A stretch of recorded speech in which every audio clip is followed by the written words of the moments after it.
الحمد لله رب العالمين والصلاة والسلام على رسول الله وعلى آله وصحبه أجمعين اما بعد۔ معزز سامعین کرام، ہمارے درس کا جو سلسلہ جاری ہے، آج اس میں سے انشاءاللہ سورۃ الاخلاص کا ترجمہ، شان نزول اور مختصر سی تشریح۔ سب سے پہلے سورۃ الاخلاص کی تلاوت اور اس کا لفظی ترجمہ۔ بسم اللہ الرحمن الرحیم۔ قل هو اللہ احد اللہ الصمد لم یلد ولم یولد ولم یکن له کفوا احد صدق اللہ العظیم۔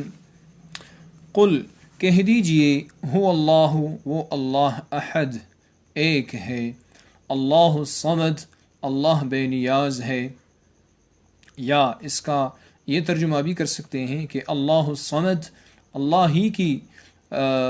ہی ایسی ذات ہے کہ سب اس کے محتاج ہے اور وہ کسی کا محتاج نہیں۔ لم یلد نہ کسی کو جنا، ولم یولد نہ کسی سے جنا۔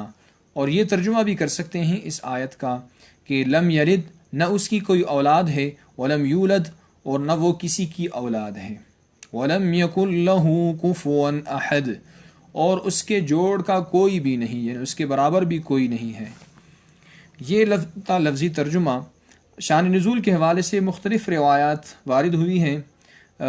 مختصراً یہ کہ اس صورت کا جو سبب النزول ہے کہ مشرکین مکہ نے رسول اللہ صلی اللہ علیہ وسلم سے اللہ تعالیٰ کا نسب پوچھا تھا، یعنی کہ آپ اپنے رب کا تعارف کیجئے، تو ان کے جواب میں یہ صورت نازل ہوئی تھی۔ اور بعض دوسری روایات میں یہ سوال مدینہ منورہ کے جو یہود تھے ان کی طرف منسوب ہے کہ انہوں نے یہ سوال کیا تھا۔ اسی لیے اس صورت کی مکی اور مدنی ہونے میں بھی جو ہے نا اختلاف ہے کہ یہ صورت مکی ہے یا مدنی ہے۔ بعض صحابہ کرام یا بعض مفسرین اس کو مکی کہتے ہیں اور بعض نے اس کو مدنی قرار دیا ہے۔ بہرحال یہ بعض روایت میں ہے کہ مشرکین کے سوال میں یہ بھی تھا کہ اللہ تعالیٰ کس چیز کا بنا ہوا ہے، سونا، چاندی یا کچھ اور، تو ان کے جواب میں یہ صورت نازل ہوئی۔ مختصر اس کا جو خلاصہ ہے، جو اس کی تشریح ہے، مختصر یہ ہے کہ سورہ اخلاص میں مکمل توحید اور ہر طرح کے شرک کی نفی ہے۔ اللہ کے ساتھ کسی کو شریک سمجھنے والے منکرین توحید کی دنیا میں مختلف اقسام ہوئی ہے۔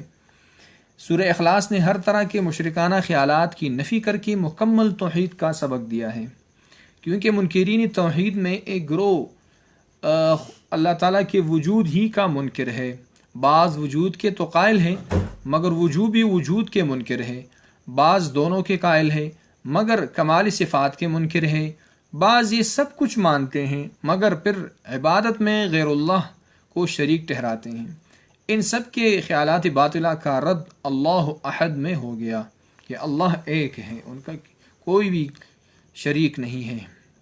بعض لوگ عبادت میں بھی کسی کو شریک نہیں کرتے، یعنی عبادت میں بھی صرف وہ اللہ کی عبادت کرتے ہیں، مگر حاجت روا اور کارساز اللہ کے سوا دوسروں کو بھی سمجھتے ہیں۔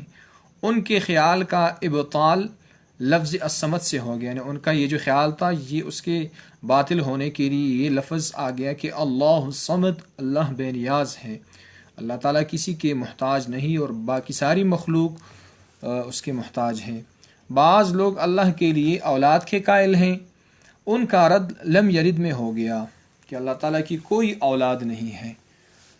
معزز سامعین، اس صورت کی فضیلت کے حوالے سے بھی مختلف روایات ہیں، اس میں سے ایک دو ذکر کر لیتے ہیں کہ ایک یہ ہے کہ حضرت انس رضی اللہ عنہ سے روایت ہے کہ ایک شخص نے رسول اللہ صلی اللہ علیہ وسلم کی خدمت میں حاضر ہوا اور عرض کیا کہ مجھے اس صورت یعنی سورہ اخلاص سے بڑی محبت ہے۔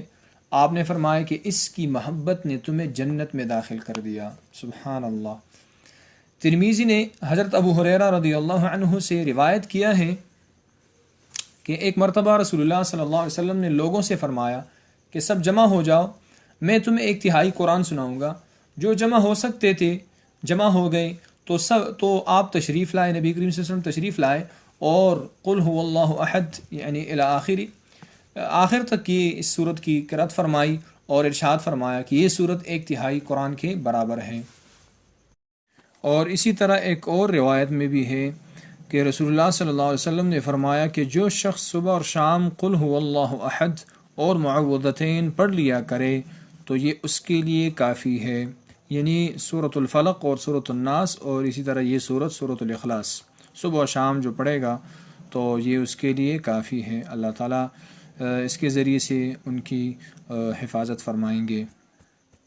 اور ایک روایت میں اور بھی ہے کہ یہ اس کو ہر بلا سے بچانے کے لیے کافی ہے، یعنی ہر مصیبت اور بلا سے اس کے لیے یہ کافی ہے۔